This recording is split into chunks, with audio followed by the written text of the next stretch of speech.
तो बहुत important video है व्यूअर्स। आज जो है फर्स्ट एंड हेल्थ का क्वेश्चन पेपर हो चुका है, बीए का भी और बीकॉम बीएससी की भी, दोनों बुकलेट मेरे पास आ चुकी हैं। और परसों यानी कि 4 सितंबर 2023 को फिर से सेकेंड ईयर का यानी कि BA BCom BSc 4th semester का फिजिकल एजुकेशन एंड योगा का पेपर है। तो नमस्कार students, study with doctor Pawan Oberoi YouTube channel पर आप सभी का स्वागत करता हूं। सबसे पहले आप चैनल सब्सक्राइब करिए study with doctor Pawan Oberoi, और उसके बाद आप फिजिकल एजुकेशन एंड योगा की प्लेलिस्ट देखिएगा, जहां पर आपको इस समय तक लगभग 450 से ज़्यादा MCQs मैं आज 2 सितंबर 2023 तक बना चुका हूं। इससे आगे जब भी वीडियो बनेगी तो वो एक्सरसाइज उसमें होते जाएंगे।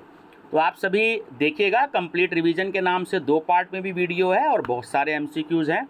आप सबसे पहले चैनल देखिएगा, उसमें आप जो है आप बीकॉम 4th सेमेस्टर के अनसोल्ड पेपर के नाम से भी प्लेलिस्ट देखिएगा, आपको काफ़ी हेल्प मिलेगी। प्रीवियस ईयर पेपर सॉल्व हैं CCS यूनिवर्सिटी मेरठ के और अदर यूनिवर्सिटीज़ के भी हैं।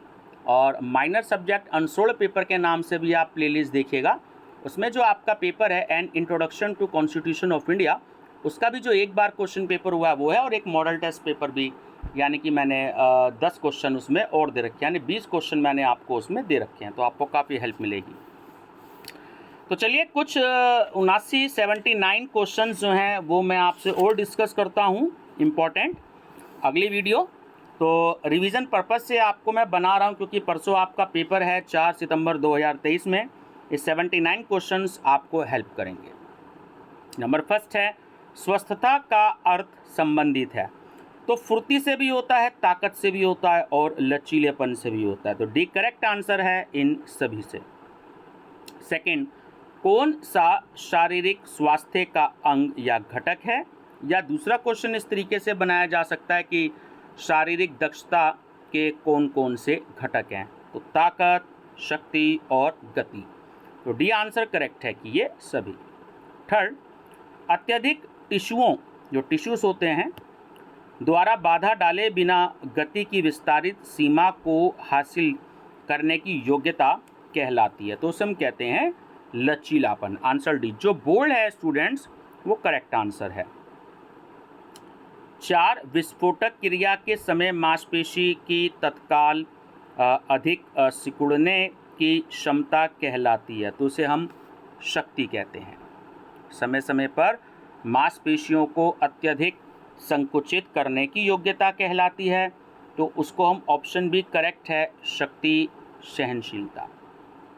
उन्नत स्वास्थ्य का घोतक है। तो देखिए, दिल और फेफड़ों की कार्यक्षमता बढ़ना, कोलेस्ट्रॉल का स्तर घटना और मांसपेशीय ताकत में वृद्धि होना। तो डी आंसर करेक्ट है इसका, ये सभी। चलिए नेक्स्ट क्वेश्चन है आपका, कौन सा सहन शक्ति का प्रकार है? तो एरोबिक सहन शक्ति भी है इनमें, एन एरोबिक सहन शक्ति भी है और गति सहन शक्ति भी है। तो डी इसका राइट ऑप्शन है। फिजिकल फिटनेस के लिए आवश्यक है। तो देखिए, हमें संतुलित आहार भी लेना चाहिए, हमें उचित प्रशिक्षण भी लेना चाहिए और दैनिक व्यायाम भी करना चाहिए। तो डी ऑप्शन करेक्ट है ये सभी। स्टूडेंट्स, आप केवल 50 रुपीज़ डिपॉजिट करा के इसकी PDF भी ले सकते हैं, जहां पर आपको लगभग 1000 के आसपास MCQs भी मिलेंगे। मैं बनाता जा रहा हूं PDF, जैसे जैसे इंपॉर्टेंट क्वेश्चंस हो रहे हैं। तो जो मेरा व्हाट्सएप नंबर है 6396242878, डिस्क्रिप्शन बॉक्स में भी है। तो आप 50 रुपीज़ गूगल पे, फ़ोनपे, पेटीएम से आप डिपॉजिट करा के आप PDF भी ले सकते हैं, उसमें आपको बहुत सारे MCQs मिलेंगे। चलिए नेक्स्ट है आपका क्वेश्चन नंबर 9, कौन सा एरोबिक व्यायाम का प्रकार नहीं है? भारोत्तोलन, जिसे हम इंग्लिश में वेट लिफ्टिंग कहते हैं। एरोबिक व्यायाम किया जाता है तो ये ऑक्सीजन के साथ में किया जाता है। एन एरोबिक सहन शक्ति का अभिप्राय है, तो ये ऑक्सीजन के बिना होता है। देखिए, जब एरोबिक व्यायाम आए ना, तो वहाँ ऑक्सीजन के साथ वर्ड यूज़ करना है आपको, जहाँ एन एरोबिक सहन शक्ति आएगा वहाँ पर ऑक्सीजन के बिना। ठीक है, ये आपको याद रखना है। कौन सा ताकत या बल का प्रकार है? तो अधिकतम ताकत भी है, विस्फोटक ताकत भी है और ताकत सहन शक्ति भी है। तो डी राइट ऑप्शन है ये सभी। अधिकतम ताकत का विकास होता है तो वो भार प्रशिक्षण से होता है। विस्फोटक ताकत का विकास होता है तो वो पॉलीमेरिक अभ्यास से होता है। देखिए मैं क्वेश्चन और सीधा आंसर पढ़ रहा हूँ क्योंकि मेरे पे भी समय कम है और आपका भी परसों एग्ज़ाम है, तो जितने याद आप रिवीजन पर्पज़ से क्वेश्चन कर लेंगे। आप वीडियो को 2 बार 3 बार सुन सकते हैं ताकि आपका रिवीजन भी हो जाए। तो लगातार 1.5-2 घंटे अगर आप वीडियो सुनेंगे तो आप लगभग 500 MCQs ईजिली से इस तरीके से आप रिवाइज कर सकते हैं, आपका रिवीजन भी हो जाएगा। लचीलेपन को विकसित करने की सर्वोत्तम पद्धति है तो वो होती है स्लो स्ट्रेचिंग और होल्डिंग पद्धति। तेज हरकत से स्ट्रेच या खिंचाव की मुद्रा प्राप्त करने को कहते हैं, तो मुझे कहते हैं बैलिस्टिक स्ट्रेचिंग। कौन सा स्फूर्ति को प्रभावित करने वाला तत्व है? देखिए थकावट, मौसम और स्वास्थ्य का स्तर, ये सभी होते हैं। तो डी राइट ऑप्शन है ये सभी। कौन सा शारीरिक स्वस्थता को प्रभावित करने वाला कारक होता है? तो आयु, लिंग और शारीरिक बनावट, ये सभी होते हैं। डी इसका राइट ऑप्शन है ये सभी। रस्सी कूदने में सामान्यतः कितनी कैलोरी का व्यय होता है? ये देखिए बड़ा ही इंपॉर्टेंट क्वेश्चन है, नॉर्मल क्वेश्चन भी है। तो रस्सी कूदने में जो है वो 750 कैलोरी जो है वो खर्च होती है, याद रखिएगा। एक ही स्थान पर दौड़ने में कितनी कैलोरी का व्यय होता है? ये भी बड़ा इंपॉर्टेंट क्वेश्चन है। तो 640 कैलोरी। चलिए नेक्स्ट है, शारीरिक प्रदर्शन में कौन सा तत्व निहित है? तो शारीरिक प्रयास भी है, शारीरिक निपुणता भी है और आंतरिक एवं बाह्य कारकों के मिश्रण द्वारा अभिप्रेरित सहभागिता भी है। तो डी इसका राइट ऑप्शन है ये सभी। कौन सा शारीरिक प्रदर्शन को प्रभावित करने वाला मनोवैज्ञानिक कारक है? तो अभिप्रेरणा, अभिरुचियाँ और संकल्प, ये सभी होते हैं। डी इसका राइट ऑप्शन है। अभिप्रेरणा का शाब्दिक अर्थ है, तो देखिए उत्तेजना पैदा करना भी होता है, गति देना भी होता है और दबाव देना भी होता है। तो डी इसका राइट ऑप्शन है ये सभी। अभिप्रेरक ऐसा कोई विशेष आंतरिक कारक अथवा दशा है जो क्रिया को प्रभावित करने तथा बनाए रखने की ओर प्रवृत्त करती है। यह परिभाषा किस विद्वान की है? तो ये गिलफोर्ड की है। निम्नलिखित में से कौन सा जैविक अभिप्रेरक है? तो भूख, प्यास और नींद, ये सभी हैं। डी इसका राइट ऑप्शन है। अच्छा स्वास्थ्य आवश्यक है, देखिए आर्थिक विकास के लिए भी और सामाजिक स्वास्थ्य के लिए भी। तो डी राइट ऑप्शन है, ए और बी दोनों। संकल्प के अंदर चेष्टा एवं ज्ञान बहुत घनिष्ठ रूप से गुथे हुए होते हैं, यह कथन किस विद्वान का है? तो यह जेम्स बर्ग का है। निम्नलिखित में से कौन सा विश्वास एवं मनोवृत्ति का कार्य है? तो व्यक्तित्व को निरंतरता प्रदान करना भी है, प्रतिदिन के कार्यों को अर्थ प्रदान करना भी है, उद्देश्यों के प्रति चेष्टात्मक कार्यों में सहायता प्रदान करना भी होता है। तो डी इसका राइट ऑप्शन है ये सभी।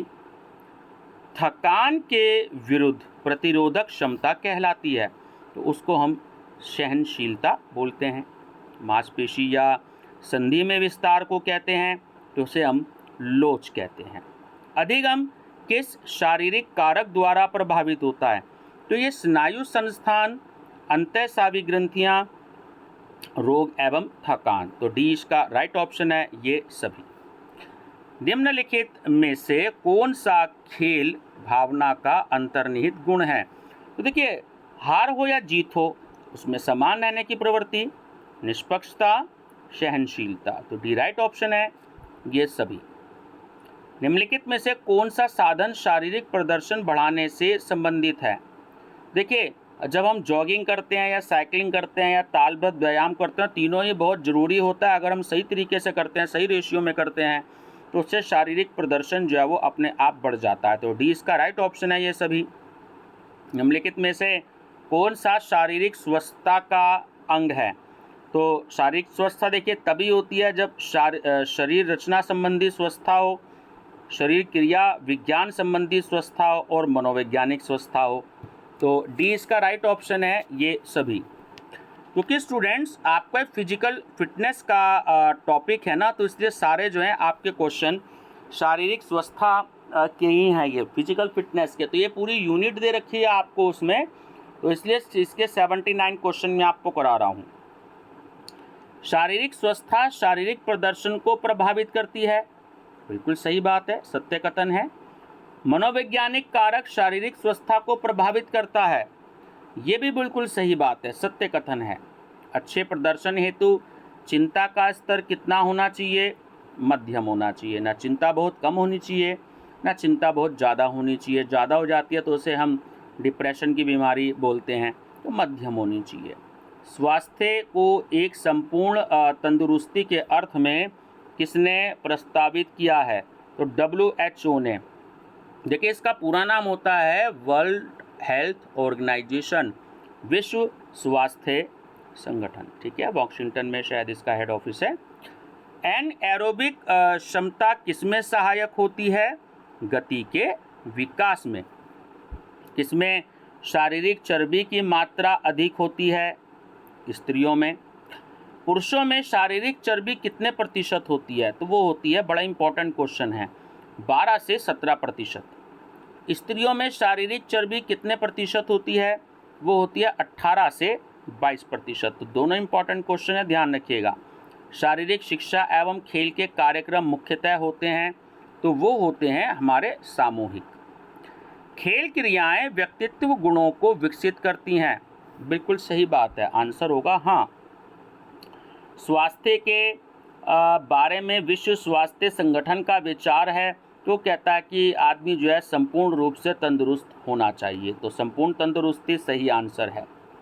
खेल प्रदर्शन किस पर निर्भर होता है? देखिए अभ्यास पर, हम जितनी प्रैक्टिस करते हैं हमारा खेल उतना ज़्यादा अच्छा हो जाता है, खेल प्रदर्शन।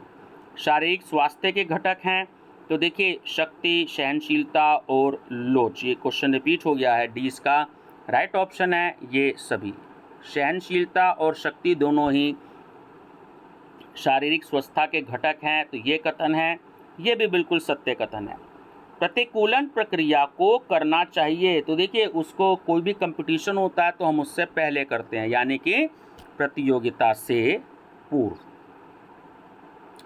व्यक्तित्व का आयाम है, तो देखिए शारीरिक, मानसिक और सामाजिक, ये सभी होते हैं, तो डी राइट ऑप्शन है ये सभी। वसा प्राप्ति का मुख्य स्रोत होता है, तो वो होता है देखिए घी, ध्यान रखिएगा। एड्स से संबंधित शब्दावली है, तो आप सबने सुना होगा एड्स जो होता है वो HIV होता है ना, तो शब्दावली HIV राइट आंसर है। खिलाड़ी में तालमेल की आवश्यकता होती है, बिल्कुल सही बात। अगर खिलाड़ियों में तालमेल आपस में होता है तभी वो टीम जो है वो जीतती है। सबसे अधिक विटामिन C पाया जाता है, ये बहुत इंपॉर्टेंट क्वेश्चन है। तो जो 4 ऑप्शन आपको दे रखे हैं, तो आंवले में सबसे अधिक विटामिन C पाया जाता है, खट्टा भी होता है, ध्यान रखिएगा, ज़्यादा लेने से गला खराब हो जाता है। स्वास्थ्य का अर्थ संबंधित है, तो फुर्ती से, ताकत से और लचीलेपन से, तो डी राइट ऑप्शन है ये सभी।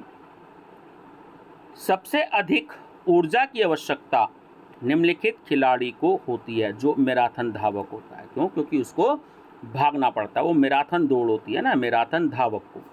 क्रॉस कंट्री धावक को कौन सा लचीला स्वास्थ्य शारीरिक स्वस्थता का तत्व अधिक चाहिए? तो उसको क्या चाहिए? सहन शक्ति। निम्नलिखित में से शारीरिक स्वस्थता का तत्व नहीं है, तो वो सीधी सी बात है धन। पैसा किसी के पास जितना ही ज़्यादा होता है तो वो उससे ठीक नहीं हो सकता, वहाँ बस दवाइयाँ ले सकता है, ठीक है ना। तो ये पूरी तरीके से स्वस्थ हो जाए तो ऐसा जरूरी नहीं है। शारीरिक स्वस्थता शरीर की कार्यक्षमता को बढ़ा देती है, तो बिल्कुल हाँ सही आंसर है। ऊष्मीयकरण में शरीर के किन अंगों की अभ्यास क्रियाएं शामिल होती हैं? तो शरीर के सभी अंगों की। लोच एक घटक है, बिल्कुल समन्वयात्मक क्षमता का। लोच का विकास करने की विधि है तो खिंचाव विधि भी होती है, बैलिस्टिक विधि भी होती है और आइसोमेट्रिक स्ट्रेच विधि भी होती है। तो डी इसका राइट ऑप्शन है ये सभी। ताकत के प्रकारों में गति और दमखम दोनों शामिल है, तो ये भी बिल्कुल सही कथन है, ठीक है, सत्य। विटामिन डी का मुख्य स्रोत है, तो ये तो आप सभी जानते ही हैं। धूप संतुलित आहार में पाया जाता है, तो देखिए जल, वसा और प्रोटीन, ये आप सभी जानते ही हैं, तो डी इसका राइट ऑप्शन है ये सभी। सामूहिक मांसपेशी बच्चे में विकसित करती है क्या? तालमेल। पीटी का पूर्ण रूप ये भी आप सभी जानते हैं, फिजिकल ट्रेनिंग, इसका पूरा नाम। रक्त का थक्का बनाने में कौन सा विटामिन सहायता करता है? Vitamin D. स्कर्वी रोग किस विटामिन की कमी से होता है? ये भी बहुत इंपॉर्टेंट क्वेश्चन है, विटामिन सी की कमी से। सर्किट ट्रेनिंग विकसित करने की प्रभावशाली पद्धति है, तो वो होती है शक्ति सहनशीलता। शरीर में मोटापे का मापन किससे किया जाता है? तो वो स्किन फोल्ड मीटर से किया जाता है, ठीक है। ये क्वेश्चन कई बार एग्जाम में आ चुका है, ध्यान रखिएगा। भारतीय रेड क्रॉस की स्थापना कब हुई? ये भी बहुत इंपॉर्टेंट क्वेश्चन है। 1920 में। भार अभ्यास विधि का आविष्कार किसने किया था?